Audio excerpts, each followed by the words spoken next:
بسم اللہ الرحمن الرحیم۔ السلام علیکم معزز طلبہ کرام، آپ سب کیسے ہیں؟ آج ہم نور الانوار کے سبق نمبر 118 کو پڑھیں گے۔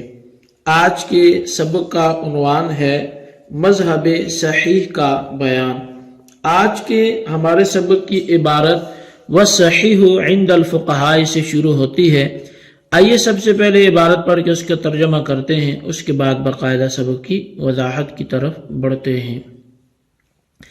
مصنف علیہ رحمہ لکھتے ہیں وَالصَّحِيحُ عِنْدَ الْفُقَهَاءِ أَنَّهُ تَثْبُتُ بِهِ صِفَةُ الْجَوَازِ لِلْمَعْمُورِ بِهِ وَانْتِفَاءُ الْكَرَاهَةِ۔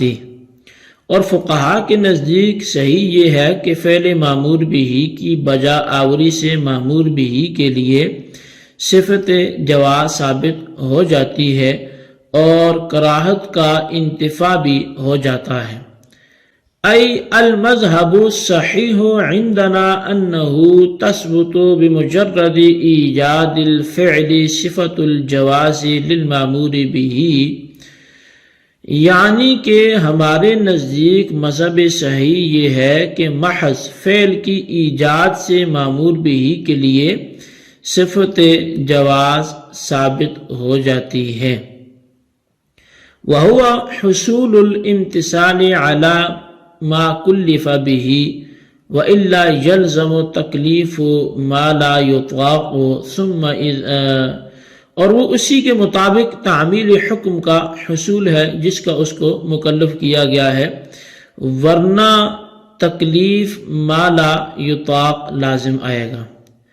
ثم اذا ظہر الفساد بدلیل مستقل بعدہ یعیدہ، تو پھر جب اس کے بعد مستقل دلیل سے فساد ظاہر ہو جائے تو اس کا اعادہ کرے گا۔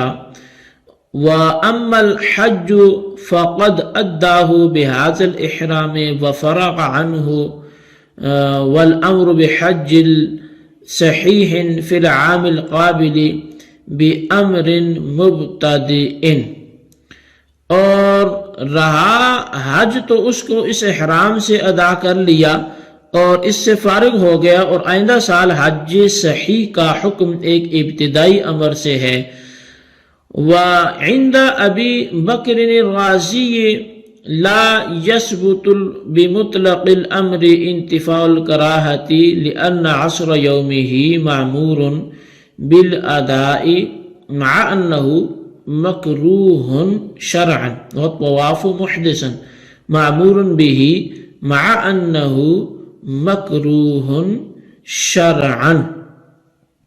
اور ابو بکر رازی کے نزدیک مطلق امر سے کراہت کا انتفاع ثابت نہیں ہوتا، اس لیے کہ آج کی عصر کی نماز معمور بالادا ہے، باوجود اس کے کہ وہ شرعاً مکروہ ہے، اور بے وضو طواف کرنا معمور بھی کہ بے وضو طواف کرنا معمور بھی ہے باوجود اس کے کہ وہ شرعاً مکروہ ہے۔ تو قلنا ذالک الکراہۃ لیس فی نفس المامور به بل لمعنى خارج وهو التشبیہ بعبادۃ الشمس وکون الطائف محدثا ومثل هذا غیر مضر۔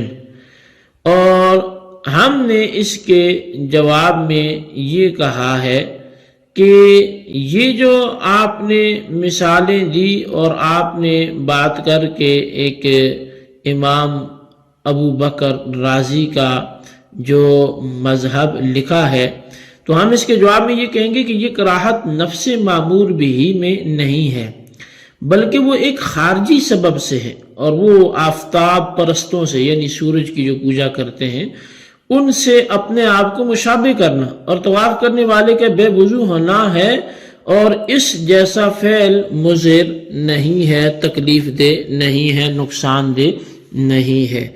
جی طلبہ کرام، یہ ہمارا آج کا سبق کی عبارت تھی اور اس کا ترجمہ تھا۔ اب آئیے اس کی باقاعدہ وضاحت کی طرف بڑھتے ہیں۔ مذکورہ مسئلے میں ہمارا جو صحیح مذہب ہے وہ یہ ہے کہ مامور بھی بجا لانے سے مامور بھی کے لیے جواز ثابت ہو جائے گا اور کراہت منتفی ہو جائے گی، لیکن یہاں جواز کے معنی سقوط قضا کے نہیں ہیں بلکہ تعمیل حکم کے ہیں۔ مطلب یہ ہے کہ فعل مامور بھی کو موجود اور ادا کرنے کے بعد یہ کہہ دیا جائے گا کہ مکلف کی طرف سے حکم کی تعمیل ہو گئی ہے اور کراہت بھی منتفی ہو گئی ہے۔ وجہ اس کی یہ ہے کہ مامور بھی کو ادا کرنے کے بعد بھی اگر تعمیل حکم نہ پائی جائے تو تکلیف مالا یطاق لازم آئے گا۔ پھر فعل مامور بھی کو ادا کرنے کے بعد جب مستقل دلیل سے فساد ظاہر ہو جائے گا تو مکلف کو اس کے اعادے کا حکم دیا جائے گا۔ اب نور الانوار کے بعض حواشی میں یہ بھی لکھا ہے کہ جواز کے معنی اگر تعمیل حکم کے ہوں تو اس میں کسی کا اختلاف نہیں ہے، بلکہ سب کے نزدیک مامور بھی ادا کرنے کے بعد حکم کی تعمیل ہو جاتی ہے۔ اختلاف تو اس جواز میں ہے کہ جس کے معنی سقوط قضا کے ہیں، یعنی مامور بھی ادا کرنے کے بعد مامور بھی جائز نہیں ہوگا اور اس کی قضا ساقط نہیں ہوگی، جیسا کہ بعض متکلمین کا مذہب ہے۔ اور صحیح مذہب کے مطابق قضا ساقط ہو جائے گی۔ اور رہی یہ دلیل کہ جب محرم نے وقوف عرفہ سے پہلے جماع کر کے اپنا حج فاسد کیا اور شریعت نے اس کو اسی احرام کے ساتھ ارکان حج پورا کرنے کا حکم دیا، لیکن ارکان حج ادا کرنے کے بعد بھی مامور بھی ادا کرنے کے باوجود بھی مامور بھی کے لیے جواز ثابت نہیں ہوتا۔ اس کا اب جواب یہ ہے کہ جب اس نے اسی احرام کے ساتھ حج کیا جس احرام کے ساتھ ادا کا حکم دیا گیا تھا، تو یہ شخص اس سے فارغ ہو گیا اور اس کا ذمہ جو ہے وہ بری ہو گیا۔ اب اس کو آئندہ سال صحیح حج کرنے کا حکم ایک مستقل امر کے ذریعے کیا گیا ہے۔ گویا یہ حج صحیح سال گزشتہ کے حج کی قضا نہیں ہے، بلکہ اس کو مستقل امر سے فرض کیا گیا ہے۔ حضرت ابو بکر رازی رحمۃ اللہ تعالیٰ نے فرمایا کہ امر مطلق سے جو امر مطلق ہے اس سے کراہت کا انتفاع نہیں ہوتا، یعنی اگر شریعت مطلقاً کسی کام کا امر کرے تو اس سے یہ لازم نہیں آتا کہ مامور بھی ادا کرنے کے بعد مامور بھی سے کراہت منتفی ہو جائے گی، بلکہ ہم دیکھتے ہیں کہ کراہت باقی رہتی ہے۔ مثال کے طور پہ غروب آفتاب کے وقت اسی دن کی عصر کی جو نماز ہے وہ ادا کرنے کا امر کیا گیا ہے، لیکن اس کے باوجود اگر اسی دن کی عصر غروب کے وقت ادا کی گی تو وہ شرعاً مکروہ ہے۔ اس سے معلوم ہوا کہ امر مطلق سے کراہت کی نفی ثابت نہیں ہوتی۔ اسی طرح حدیث کی حالت میں طواف کرنا حدث کی حالت میں طواف کرنا حدث کی حالت میں طواف کرنا معمور بھی ہے، حالانکہ یہ شرعاً مکروہ ہے۔ ہماری طرف سے اس کا پھر جواب کیا دیا جائے گا؟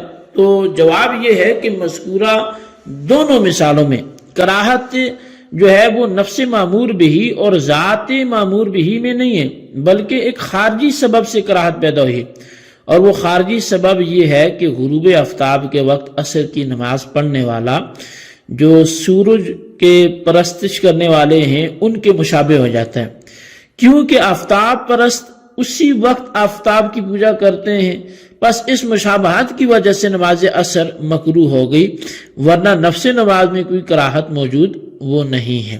اور دوسری مثال میں طواف کرنے والے کے بے وضو ہونے کی وجہ سے کراہت پیدا ہوئی ہے، کیونکہ بے وضو اللہ کا نام لینا، مسجد میں داخل ہونا، اللہ کے گھر کا چکر لگانا یہ ناپسندیدہ امر ہے، لہذا ان وجوہ سے کراہت پیدا ہوئی، ورنہ نفس طواف میں کوئی کراہت نہیں ہے۔ رہی یہ بات کہ نفس مامور بھی میں کراہت کیوں نہیں ہے، تو اس کی وجہ یہ ہے کہ فعل جس طرح امر کے ذریعے طلب کیا جاتا ہے اسی طرح اجازت کے ذریعے بھی طلب کیا جاتا ہے، لیکن طلب فعل کے سلسلے میں اذن کی بنسبت امر ابلغ ہے، اور اذن یعنی کسی کام کی اجازت دینے سے کراہت منتفی ہو جاتی ہے۔ جب کسی کام کی اجازت دے دی گئی تو اس کام میں کراہت باقی نہیں رہتی، پس امر جو طلب فعل میں ابلغ اور اعلیٰ ہے اس کے ذریعے اگر فعل طلب کیا گیا تو بدرجہ اولا کراہت منتفی ہو جائے گی۔ جی طلبہ کرام، یہ ہمارا آج کا سبق تھا۔ آج آپ نے ہمارے اس سبق کو پڑھا اور اس کو سنا سمجھا، اس کے خلاصے کو اپنے رجسٹر پر ضرور نوٹ کریں، بالخصوص ان سوالات کے جوابات دیں۔ سوال نمبر 1 یہ ہے کہ عصر کی نماز آخری وقت میں مکروہ کیوں ہو جاتی ہے، وجہ بیان کریں۔ اور سوال نمبر 2 یہ ہے کہ حضرت ابو بکر رازی کا کیا کہنا ہے اور اس کا کیا جواب ہے۔